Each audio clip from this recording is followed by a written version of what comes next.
बिहार में इस वक्त चल रही है तेजस्वी यादव की आंधी, क्योंकि तेजस्वी यादव लगातार एक के बाद एक कई बड़े बयान दे रहे हैं। इसके साथ ही 14 सवाल पूछ लिए उन्होंने प्रधानमंत्री नरेंद्र मोदी से, और इन 14 में से एक भी सवाल का जवाब भारतीय जनता पार्टी नहीं दे पाई। रातों रात नीतीश कुमार के मंत्रिमंडल में विस्तार के मायने क्या जातिगत समीकरण साधने की कोशिश की जा रही है? क्या यहाँ पर जो बीजेपी के, आखिर आपको थोड़ा सा बताते हुए चलें कि 30 मंत्री यहाँ पर नीतीश कुमार की कैबिनेट में थे। उसमें से एक मंत्री यानी कि दिलीप जायसवाल जो बीजेपी के प्रदेश अध्यक्ष भी हैं, उन्होंने इस्तीफा दे दिया। अब मंत्री रह गए 29 और 6 मंत्रियों की पहले से जगह खाली थी।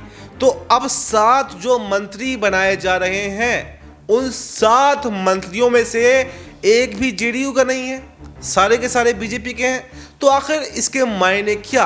और बिहार चुनाव से ठीक पहले, मान लीजिए लगभग 6 महीने का समय यहाँ पर बिहार चुनाव में रह गया है, उससे पहले आप ये बदलाव कर रहे हैं, तो जातिगत समीकरणों को ध्यान में रख रहे हैं। आखिर किन आधारों पर ये बदलाव किए जा रहे हैं, और क्या ये बदलाव नरेंद्र मोदी जी के कहने पे किए जा रहे हैं? क्या ये बदलाव जेपी नड्डा के कहने पर किए जा रहे हैं? क्योंकि अभी हाल ही में देखा गया कि नरेंद्र मोदी जी का भागलपुर में दौरा हुआ, उससे पहले जेपी नड्डा यहाँ पर नीतीश कुमार से मिलने पहुंचे।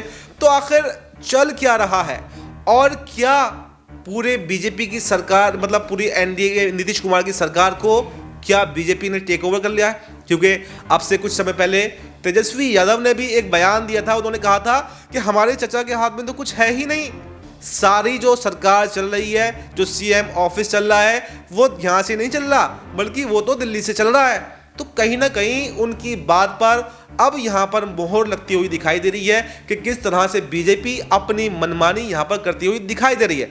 लेकिन आखिर नीतीश कुमार चुप क्यों हैं? सवाल सबसे बड़ा यही है कि अगर नीतीश कुमार का कोई भी मंत्री यहाँ पर कैबिनेट में शामिल नहीं हो रहा, यानी कि सिर्फ 13 ही मंत्री हैं, और यहाँ पर अब अगर 7 मंत्री बीजेपी के शामिल हो जाते हैं तो 21 मंत्री हो जाएंगे।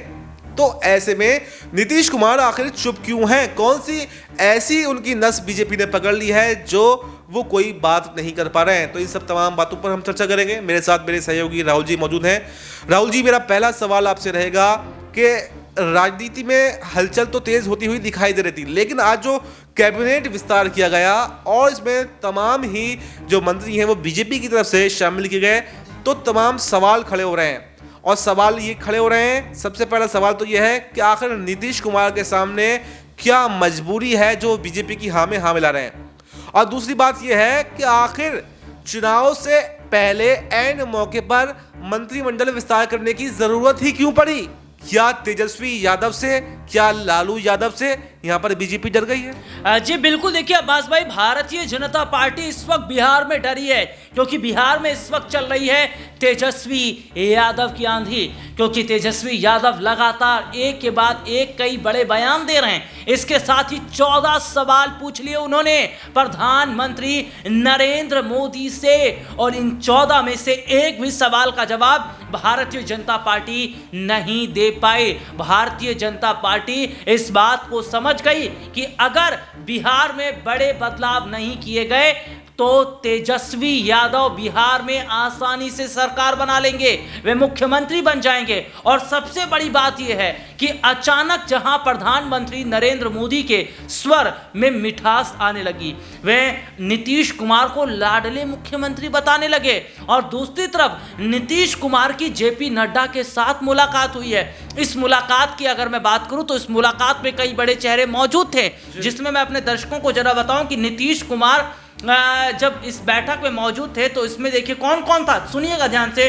डिप्टी सीएम सम्राट चौधरी, विजय सिन्हा, बिहार सरकार में मंत्री मंगल पांडे, विजय चौधरी, ये तमाम बड़े लोग मौजूद थे इस बैठक में। इस बैठक के ये मायने निकाले जा रहे हैं कि या तो नीतीश इस बार सीएम चेहरा नहीं होंगे, या फिर ये देखा जा रहा है कि नीतीश बगावत ना करें, इसके लिए पहले से तैयारी की जा रही है। लेकिन उनके बेटे निशांत, जिन्होंने हाल ही में एक बड़ा स्टेटमेंट दिया, उन्होंने कहा कि उनके पिता नीतीश कुमार एनडीए में शामिल होकर एनडीए के साथ मिलकर बहुत बेहतर तरीके से बिहार में सरकार चला रहे हैं। उन्होंने बहुत अच्छे ढंग से मुख्यमंत्री पद को संभाला, बिहार को विकास दिया और वो ये चाहते हैं कि एनडीए ये फैसला ले ले कि नीतीश कुमार ही सीएम चेहरे पर होंगे।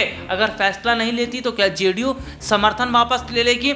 लेकिन कहीं ना कहीं देखा जा रहा है कि इसमें एक चीज ये भी है कि नीतीश कुमार इस वक्त बुरे फंस गए हैं, क्योंकि नीतीश कुमार को फंसा लिया गया है। किसमें? ईडी, सीबीआई, इनके उसमें फंसाया जा रहा है, क्योंकि इनका डर दिखाया जा रहा है। क्योंकि आप अगर ध्यान से देखें तो इन दिनों एक बड़ी खबर चल रही है, लैंड फॉर जॉब स्कैम मामला। इस पूरे मामले में लालू परिवार को घेर लिया जा रहा है। इस पूरे मामले में अभी हाल ही में तेजस्वी यादव का एक बड़ा बयान आया, जिसमें तेजस्वी यादव ने क्या कहा? उन्हें डर है कि आने वाले वक्त में ईडी सीबीआई आए दिन उनके घर पे आती रहेगी, उनके परिवार वालों को पूछताछ के लिए बुलाया जाता रहेगा। ये सब क्या है? ये सब बताता है भारतीय जनता पार्टी के अंदर डर। अगर डर नहीं है तो आपने क्यों जायसवाल का इस्तीफा लिया?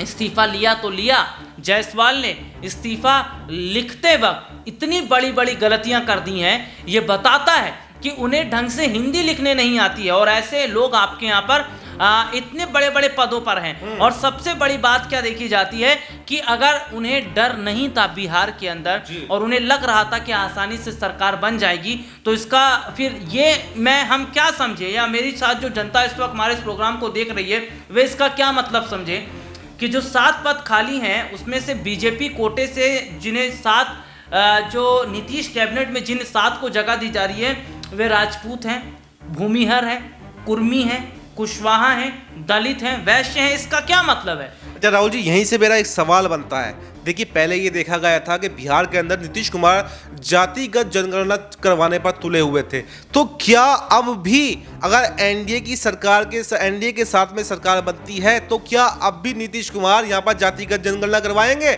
जबकि बीजेपी जातिगत जनगणना के खिलाफ है, और लेकिन तमाम जगह जो मंत्री बनाती है वो जातिगत के हिसाब से बनाती है, जातिगत समीकरण साधने की कोशिश करती है। तो क्या अब भी बिहार के अंदर जातिगत जनगणना होगी?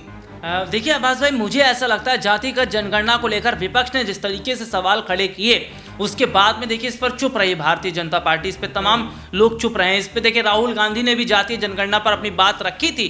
तो यहाँ पर देखिए सबसे बड़ी वजह क्या देखी जा रही है कि जहां विपक्ष जातीय जनगणना कराने की बात कर रहा है तो बीजेपी इससे डर रही है। वह डर इसलिए रही है क्योंकि पता चल जाएगा किस जाति से कितने लोग हैं, क्या है क्या नहीं है, यह आंकड़ा खुलकर सामने आ जाएगा और पता चल जाएगा कि कितनों को आरक्षण मिल रहा है, कितनों को नहीं मिल रहा है। तो यही बड़ी वजह है कि बीजेपी की दिक्कत क्या है? देखिए इससे दिक्कत यह है कि भारतीय जनता पार्टी केवल रोल गोल घुमाना चाहती है, वो एग्जैक्ट आंकड़ा नहीं बताना चाहती है। और एग्जैक्ट आंकड़े की अगर बात होती तो आप बिहार में किस चीज का वो था, सरकार आपकी है, मुख्यमंत्री आपके हैं, केंद्र में सरकार आपकी, करवा लीजिए जाति जनगणना। लेकिन यहां पर देखा जा रहा है नहीं, ऐसा अगर करवाया जाएगा तो इसका नुकसान बीजेपी को होगा, क्योंकि उन्हें फिर और ज्यादा जो है जो जाति के आधार पर जो पिछड़े लोग हैं ये पता चल जाएगा। क्योंकि बिहार में सरकार किसकी है? बिहार में एनडीए की सरकार है, नीतीश कुमार मुख्यमंत्री हैं। और ये तो पता चल जाएगा ना कि फिर भैया कितने जाति के कितने लोग हैं और कितने लोगों तक सुविधाएं पहुंची और कितने तक नहीं पहुंची, तो क्यों नहीं पहुंची। जी जी जी। और ये सबसे बड़ी वजह है कि किसानों को लेकर भी तेजस्वी यादव ने सवाल पूछा। आप गुजरात के किसानों को स्पेशल पैकेज देते हैं, आप गुजरात थोड़ा कम है राहुल जी। मैं देखिए बस ये बोलना जरूर चाहूंगा कि बिहार में तेजस्वी यादव की बहार देखकर इस वक्त एनडीए डर गया, एनडीए कुनबा हिल गया पूरी तरीके से। और यही वजह है कि बीजेपी ने ये बड़े फैसले लिए हैं, लेकिन बगावत बीजेपी में भी हो रही है क्योंकि कईयों को हटाया गया।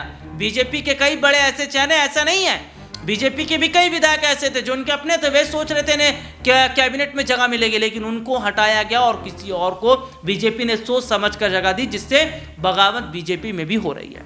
तो देखिए राहुल जी ने पूरा विस्तार से बताया कि यहाँ पर तेजस्वी यादव की आंधी से डरने के बाद में यहाँ पर बीजेपी ने मंत्रिमंडल विस्तार का फैसला लिया और पूरी के पूरे अपने ही विधायकों को मंत्री बनवाकर कहीं ना कहीं नीतीश कुमार के ऊपर कब्जा कर लिया है। लेकिन बगावत तो अभी भी देखी जा रही है और बगावत बीजेपी के अंदर भी उठ रही है और जेडीयू के विधायक भी अब नाराज हैं, जेडीयू के अंदर भी उठ रही है। तो क्या ये बगावत बिहार चुनाव से पहले बड़ा रूप ले सकती है? क्या अपने ही खुद के मंत्री, खुद के ही विधायक यहाँ पर बगावत कर सकते हैं? और बिहार चुनाव में क्या इस बार के समीकरण रहने वाले हैं? क्या आरजेडी यहाँ पर जीत हासिल करने वाली है? क्या महागठबंधन को यहाँ पर जीत मिलने वाली है?